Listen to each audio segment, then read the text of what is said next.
وهو الحكيم الخبير. الحمد لله فاطر السماوات والأرض، جاعل الملائكة رسلا أولي أجنحة مثنى وثلاث ورباع، يزيد في الخلق ما يشاء، إن الله على كل شيء قدير. وأشهد أن لا إله إلا الله وحده لا شريك له، أرسل رسوله بالهدى ودين الحق ليظهره على الدين كله ولو كره المشركون. اللهم صل وسلم وبارك على سيدنا ونبينا وحبيبنا وقائدنا ومرشدنا وحجتنا وشفيعنا محمد، وعلى آله الطيبين الطاهرين وصحبه أجمعين ومن تبعهم بإحسان إلى يوم الدين. أما بعد، فإن أصدق الحديث كلام الله، وخير الهدي هدي محمد رسول الله صلى الله عليه وسلم، وشر الأمور محدثاتها، وكل محدثة بدعة، وكل بدعة ضلالة. عباد الله، أوصيكم ونفسي بتقوى الله وطاعته، وأحثكم على التمسك بهدي قرآنه وسنة نبيه، فقد قال الله جل من قائل: أعوذ بالله من الشيطان الرجيم، بسم الله الرحمن الرحيم، يا أيها الذين آمنوا اتقوا الله حق تقاته ولا تموتن إلا وأنتم مسلمون. يا أيها الناس اتقوا ربكم الذي خلقكم من نفس واحدة وخلق منها زوجها وبث منهما رجالا كثيرا ونساء، واتقوا الله الذي تساءلون به والأرحام، إن الله كان عليكم رقيبا. يا أيها الذين آمنوا اتقوا الله وقولوا قولا سديدا يصلح لكم أعمالكم ويغفر لكم ذنوبكم، ومن يطع الله ورسوله فقد فاز فوزا عظيما. صدق الله العظيم. My dear children, sisters, brothers, last week, right here at our center, our home base, I was meeting with someone who is considering to follow the Islamic way of life. And she was asking so many questions. Among the questions that she asked was a question after I volunteered a definition of what Islam is all about. What does Islam mean? And I said to her, Islam is the attainment of inner peace through full submission to the will of God. Immediately she said, if Islam is peace, it's all about peace, why is it that Muslim communities, Muslim countries are the least peaceful in the world? That was a very challenging question. You say that Islam is peace, and Muslim countries are the least peaceful countries in the world. And this is what I wanted to share with our children first and foremost. And those who are following the schedule may notice that the title of today's khutbah was supposed to be different, but I changed it, I switched it with another title because of the children, because I want them to know why. Because I'm sure they ask the same question. And I'm going to use a theory. So it's going to start a little bit on the difficult side for the young children, but I will try to make it as simple as possible. And as the teacher would say to the kids in the class, children, pay attention. And by the way, I'm talking to the children, I'm not talking to the older people. Please pay attention. In the olden days, there was a man called Ibn Khaldun. Many consider Ibn Khaldun as the founder of modern day sociology, the science of social interactions, how societies form, how communities interact with one another. A very great scholar, Ibn Khaldun. Ibn Khaldun advanced a theory that is still being used till today. And I think it will continue to be used for as long as social scientists talk about sociology. What did he say? He said that all people, all communities, all societies, all countries exist, live within two domains, call them circles.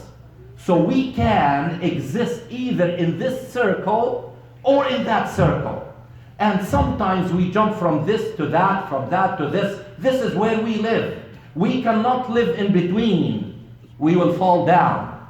So it's either here or there. What are these two domains or circles? This is the circle that he called circle of conflict, circle of strife, circle of fighting, circles of not being settled. The other one is the circle of building, circle of advancement, circle of prosperity, circle of producing results.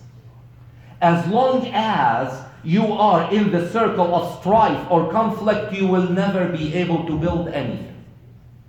Nothing. And people will identify you as a society or as an individual through the circle you are occupying. If you are in the circle of conflict, people will see you as that young lady saw Muslims as least peaceful communities in the world, because she's looking now and she's seeing Muslims being attacked. Muslims are being, going to the streets, demonstrating. That's what she is seeing. That's what our children are seeing, and they ask us questions, why? Now, the answer is, as soon as we will jump over the hurdle in the middle, which is between the two domains, we will be able to start to be recognized as the builders. Remember the time, maybe the children don't know much about it, but our generation, we were taught about people like Ibn Sina and Al-Kindi and Al-Razi and Al-Khwarizmi and those great luminaries who put for the world the science of algebra and the science of mathematics and the science of astronomy. And those were people who started to build during times where the Muslims occupied the circle or the domain of building and advancement. So this is what I want you to keep in mind. So now the question is, since we are in this domain, we would like to know, how can we get to the other one as quickly as possible? And the answer is, we've got to be good. We've got to be ready, be fit in order to go through a race called hurdle race. You must have heard about hurdle race. It is a race that Olympics see all the time, and there is a sprint hurdle race for short distances. There are 10 hurdles. The racers have to jump over each one of them safely to arrive at the end being victorious. And there is a long span hurdle race where the distance is longer, and still there are hurdles that the racers have to go through.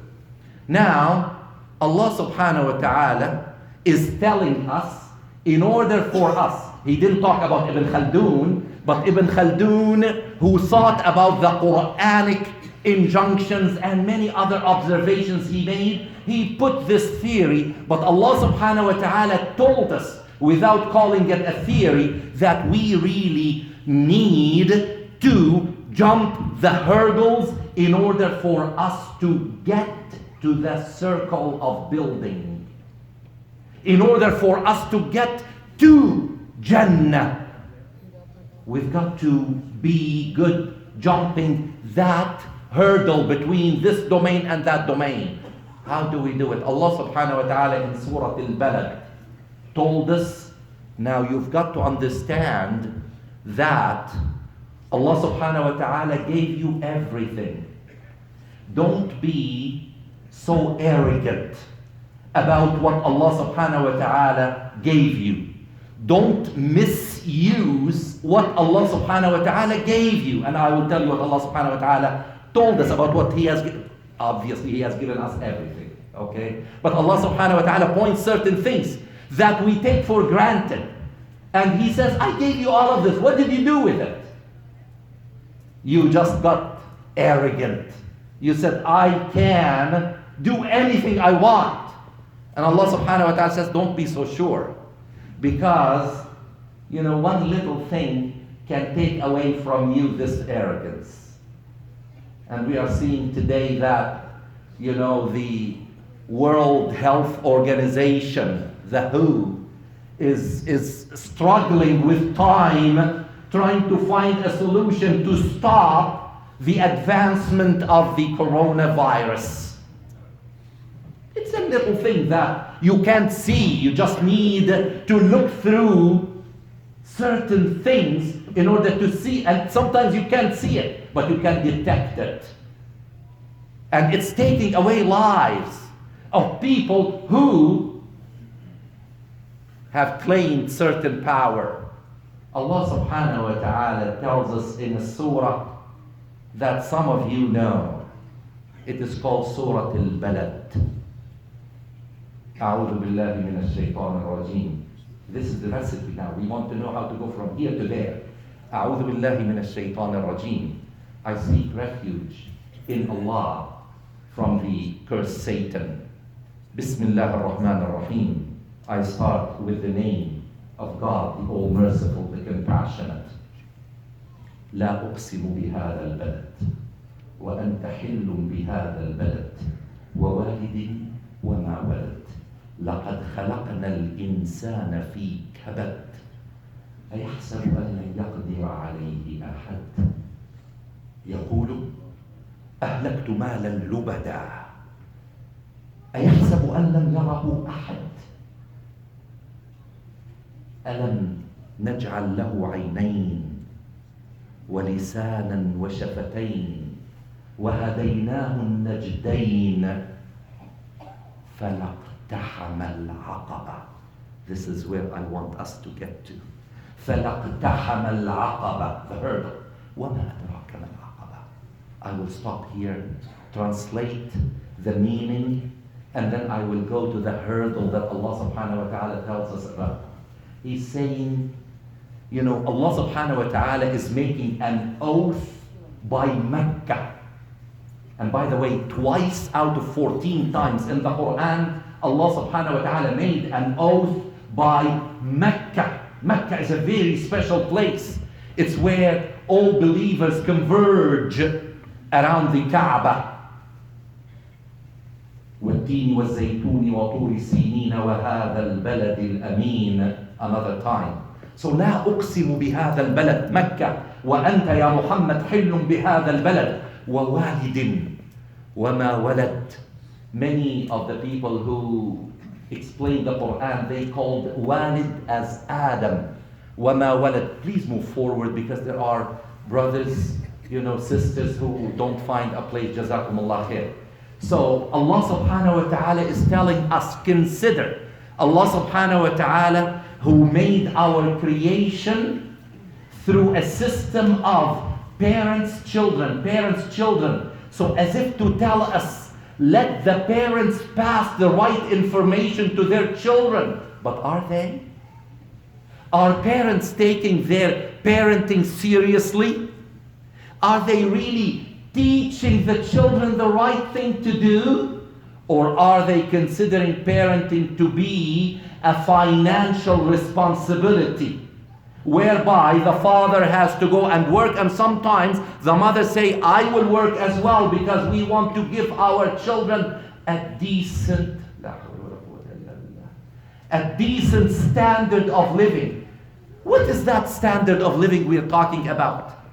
Is it a materialistic standard of living, or is it a moral, ethical standard of living that the children have to understand in order for them, if they see their parents' generation spending so much time in the domain of conflict, they start to think we are going to get our parents and us into the other domain because we don't want to lose time answering the conflict and dealing with the conflict. Last week, look, in Germany, 9 people were killed in what was labeled as an ethnic motivated terroristic attack in Germany. In London, England, there was an attack at a masjid on a 70-year-old man performing Salat al-Asr. In Markham, Ontario, all that last week. In Markham, 4 individuals, Ajallakumullah, did the wrong thing on the wall of a masjid, and they broke the glass of one window. It's conflict. But the children need to say, no, we are going through the legacy of parenting. وَوَالِدٍ وَمَا وَلَدٍ. Allah subhanahu wa ta'ala says, let parents know and teach their children that this life is not Jannah. This life, and by the way, that was another branch of the question or discussion with that young lady considering Islam. You know, she was saying, why did God make life so difficult on this earth? Why did God create the coronavirus? She asked me that question. Why did God allow wars to take place? Why did God allow people to hate one another? I said, you know, this is a domain, this is a place whereby Allah subhanahu wa ta'ala said that there is goodness, there is evil, and you are placed here, you are to consider between goodness or evil before you will continue your journey towards your destination, because in Jannah it will all be good. We took out all that is the ability in the hearts of people to dislike each other.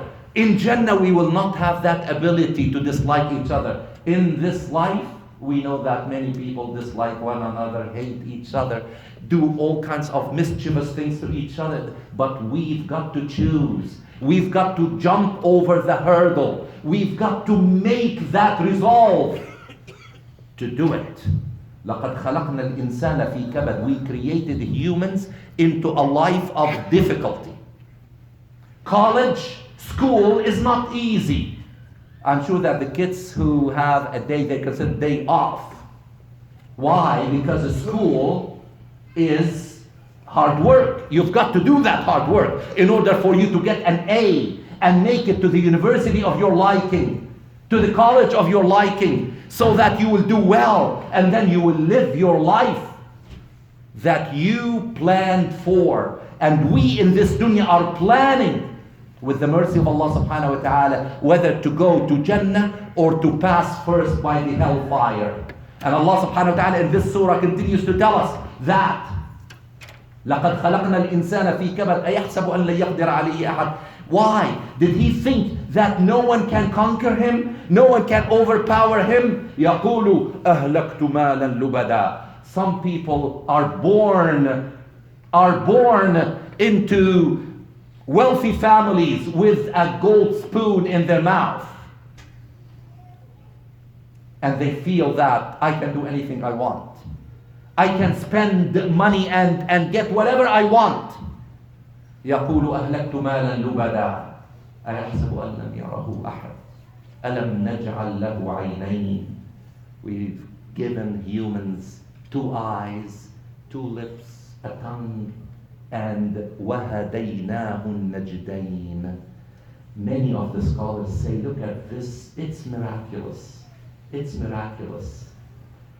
You know, I will consider, that video clip that I saw last week only.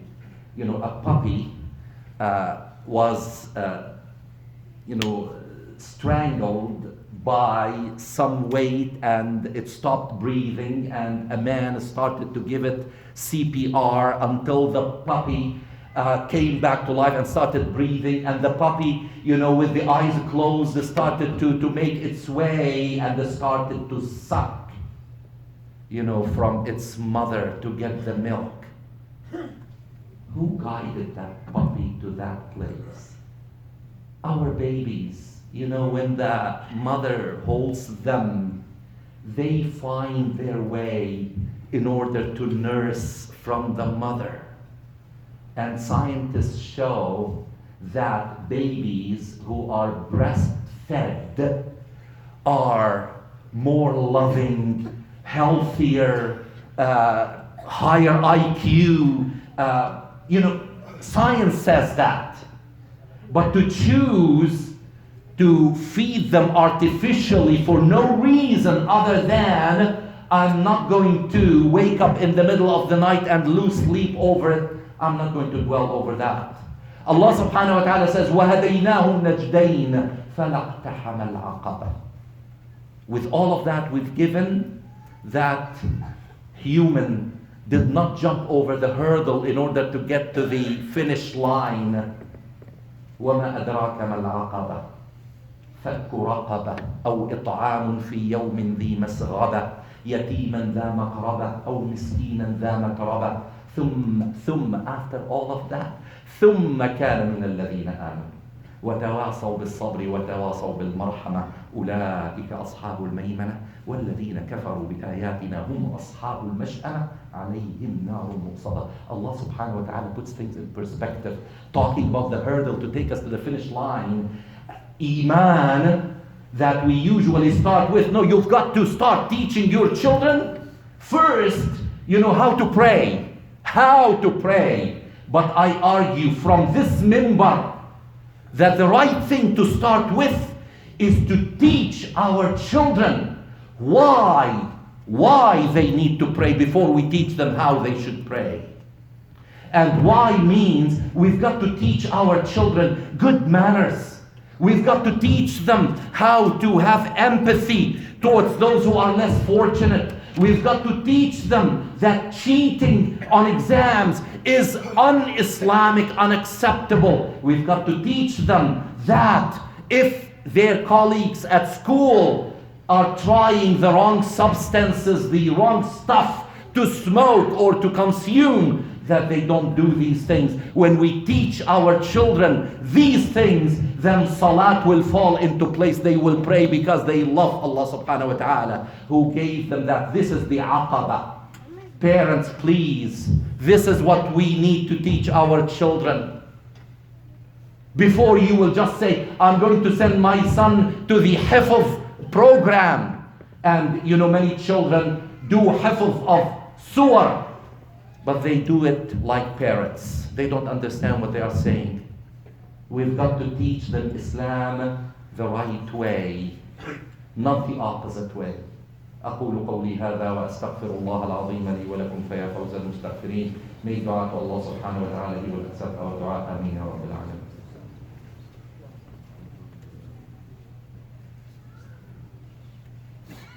الحمد لله وأشهد أن لا إله إلا الله والصلاة والسلام على رسول الله وعلى آله وصحبه ومن والاه. رب اشرح لي صدري ويسر لي أمري واحلل عقدة من لساني يفقهوا قولي. In the second khutbah, as promised, I'm going to talk about things local in our community.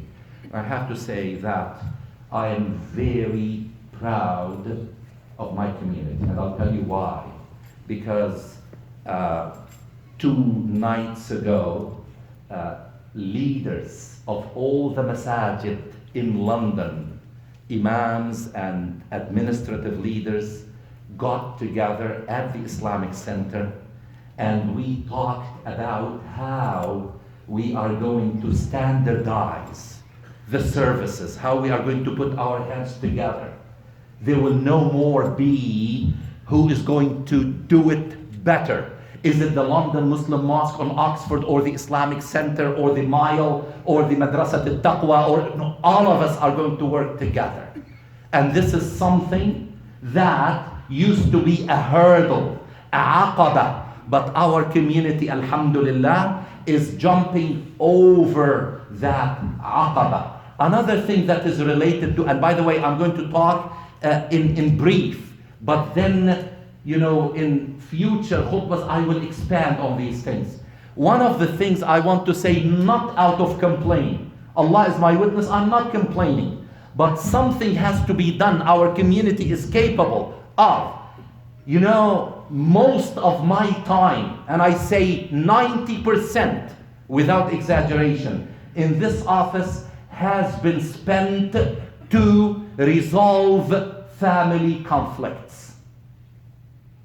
And the religious leader, the imam, the director of religious affairs has other things to do than to just be. I'm not saying that I'm not going to, or I'm belittling family conflicts, but we as a community should do the right thing to, we have two professional social workers who are qualified to do that. We've got to use their services. We've got also to put together some funds in order to have more social workers that will do that, so that the imam will start to plan programs for the children, for the youth, which at the moment I'm not finding the time to do, but inshallah we will do it.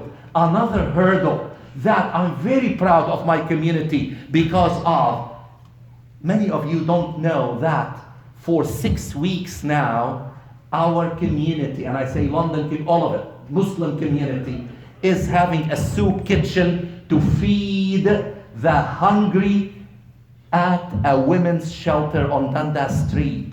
And people are already talking about that. Those Muslims are providing beautiful meals every Saturday. This is عقبة أو إطعام في يوم ذي مسغبة يتيما ذا مقربة أو مسكينا. Miskeen, it doesn't say Muslim miskeen, any miskeen that is in need, and we are doing that inshallah. May Allah subhanahu wa ta'ala allow us to jump those hurdles and to do the right thing. اللهم صل على محمد وعلى آل محمد كما صليت على إبراهيم وعلى آل إبراهيم وبارك على محمد وعلى آل محمد كما باركت على إبراهيم وعلى آل إبراهيم في العالمين إنك حميد مجيد. اللهم اغفر لنا ذنوبنا وخطايانا وإسرافنا في أمرنا وكفر عنا سيئاتنا. اللهم أرنا الحق حقا وارزقنا اتباعه وأرنا الباطل باطلا وارزقنا اجتنابه. اللهم علمنا من ديننا ما جهلنا وذكرنا منه ما نسينا وكن معنا ولا تكن علينا. عباد الله إن الله يأمر بالعدل والإحسان وإيتاء ذي القربى وينهى عن الفحشاء والمنكر والبغي يعظكم لعلكم تذكرون. اذكروا الله العظيم يذكركم وادعوه يستجب لكم ولذكر الله أكبر والله يعلم ما تصنعون. وأقم الصلاة. الله أكبر الله أكبر. أشهد أن لا إله إلا الله.